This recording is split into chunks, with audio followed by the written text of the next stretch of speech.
guys? It's The Drunk Life, and I am coming to you from beautiful, sunny Averill Park, upstate New York.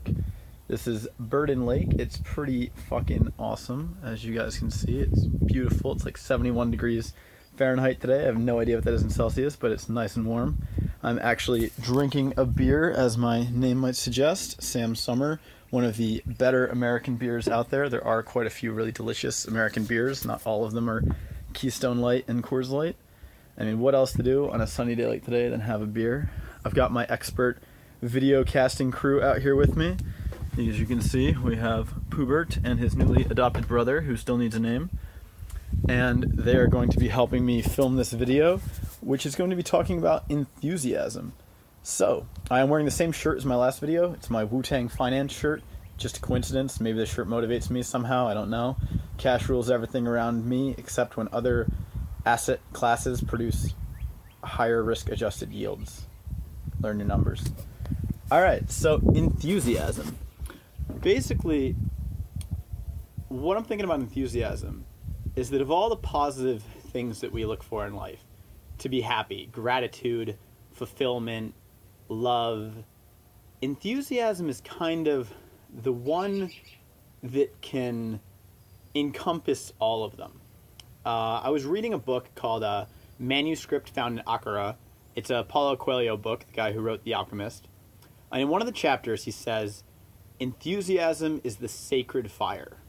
And I stopped reading and put the book down, and I was like, shit. That was really something for me. Because if you think about your life, generally if you're doing things with enthusiasm, you're doing them with everything else that's positive. If you're enthusiastic about meeting someone, dealing with someone, doing a task, doing a job, you do it with everything else that needs to be there. Precision, excellence, attention to detail, attention in general, with kindness, with respect, with integrity. When you're generally enthusiastic about something, everything else comes. And when you're not enthusiastic about something, it's like completely soul-sucking. I mean, when we talk about something being soul-sucking, that's basically saying it kills us inside to do it, right? And anytime we're doing something, a task, a job, anything in our life that we have no enthusiasm for, there's not a single genuine good feeling about doing it, that is what makes us feel like our soul is dying. And it's because it is, they say that most people die at 20, but they're not buried till 70. And that's a bit of a cliche saying, but most cliches have some underlying, gem of truth in there. And enthusiasm is really what life's about. Enthusiasm is the path to everything else that we know is positive, such as gratitude and, building important relationships and, having meaningful fulfillment in our lives. It all comes from enthusiasm. When we have enthusiasm, we can do insurmountable tasks, like things that are objectively incredibly hard and difficult. And when we don't have enthusiasm, even things that should be the objectively simple, like mundane, quite easy tasks, can kind of become a nightmare that can become daunting, overwhelming, and difficult. So when you're trying to make a decision about what you should do, with your life and what you should do in different, occupational situations or relationship situations, often one path looks easier, but we're neglecting the fact that an easy path that feels like a dredge on our soul, but it's objectively kind of simple and not that difficult, will feel harder oftentimes than even the most difficult, convoluted, long, enduring path if we have that genuine enthusiasm to go on it. So, if you're looking for areas in your life to try to be happier, more fulfilled, or to feel more gratitude, try bringing more genuine enthusiasm to them. And if you cannot, if there's just no way to be enthused about something that you're doing, or about a relationship with a friend or a family member or a loving romantic partner, anything that you cannot bring enthusiasm to, that should be a giant red flag that probably something needs to change. And that doesn't necessarily mean that you need to quit the job, break up with the partner, end the friendship, whatever. It might just need a conversation, an adjustment. You don't always have to, destroy the experiment. Sometimes you just need to change a variable. But it's definitely important to listen to that. Because enthusiasm, being the sacred fire of life, the thing that propels us to everything good, when that's not there, we start to go down the bad path. We start to not be grateful for our life. We start to not feel fulfilled. Everything that's negative in life that leads to depression and is depression comes from a lack of enthusiasm. I mean, what is depression? It's when we don't do anything. We don't care. We're apathetic. What is apathy but the polar opposite of enthusiasm? If you're enthusiastic about doing something, you really want to do it and you care. And if you could give a shit, apathy, those are the opposites. And they say that the opposite of love is not hate, but apathy. Well, love to me is kind of more of a part of enthusiasm than the converse. Enthusiasm encompasses love, it encompasses fulfillment, it encompasses kindness, generosity, gratitude, really every positive human quality and thing that we seek out in life. If you want an actionable word to apply to those things, a barometer to see how we're doing, enthusiasm is it. Anytime you're going against your will, anytime you're doing something and your heart's not in it, where does that expression come from? Your heart not being in something is not having enthusiasm.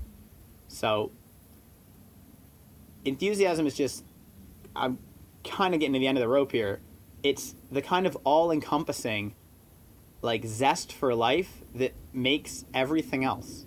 And if you need to ask yourself, do I have genuine enthusiasm? And if you don't, try to figure out why and try to rectify it.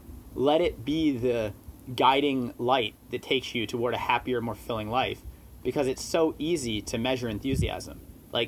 You can't lie to yourself about enthusiasm. You always know your level of enthusiasm about something. You always know if you want to do something or not.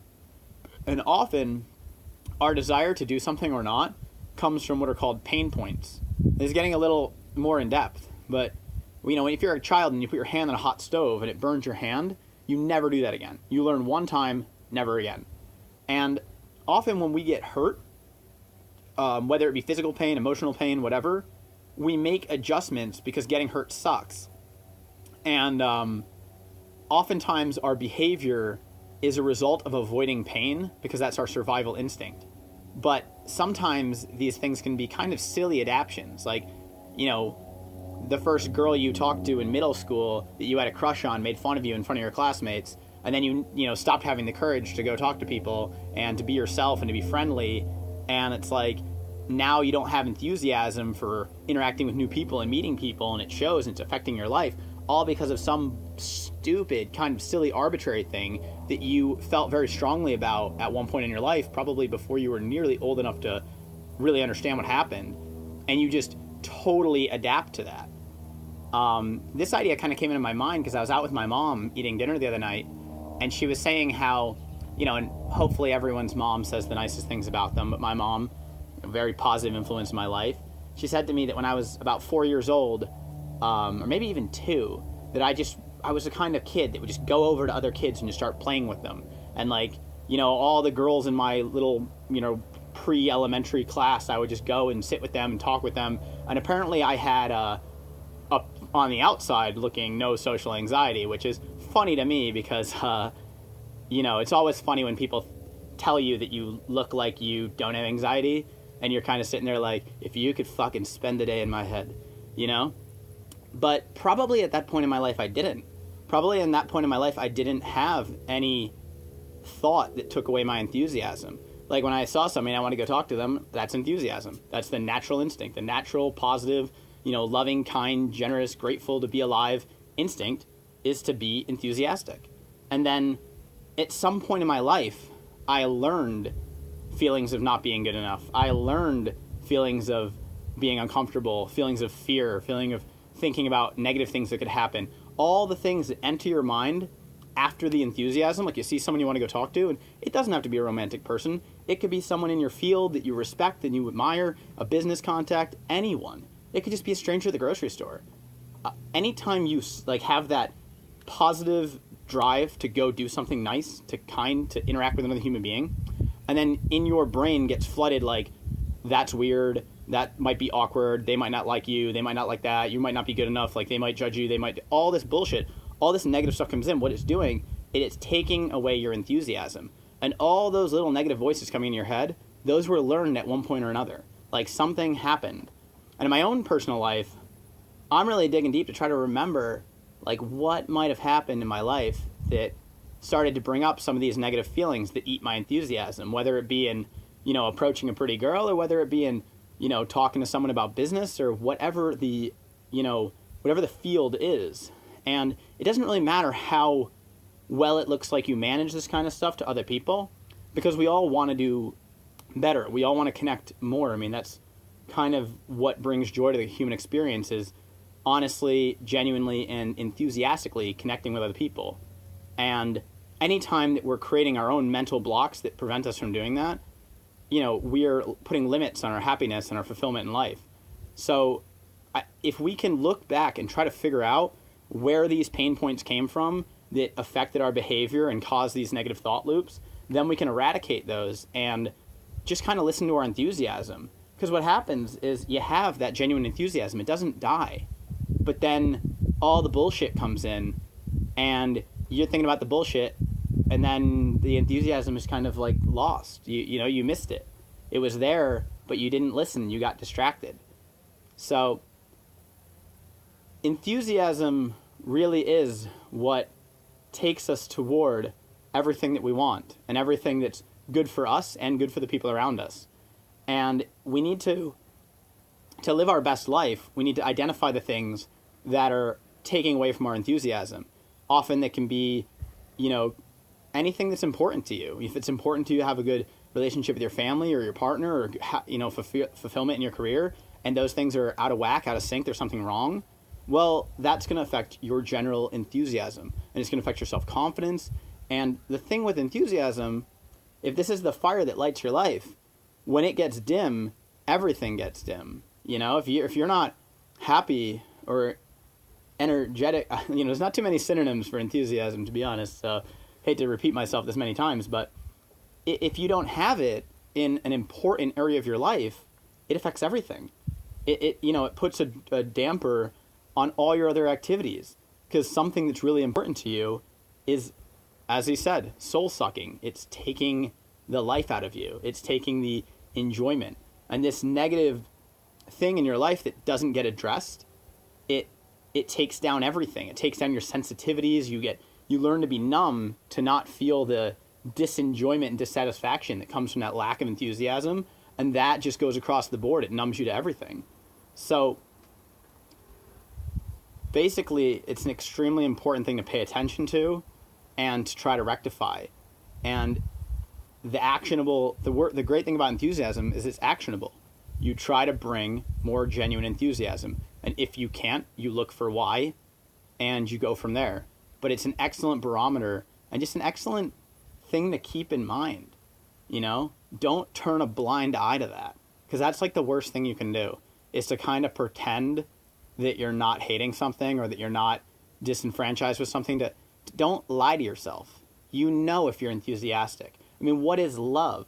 Love is being incredibly overly enthusiastic about a relationship with another person.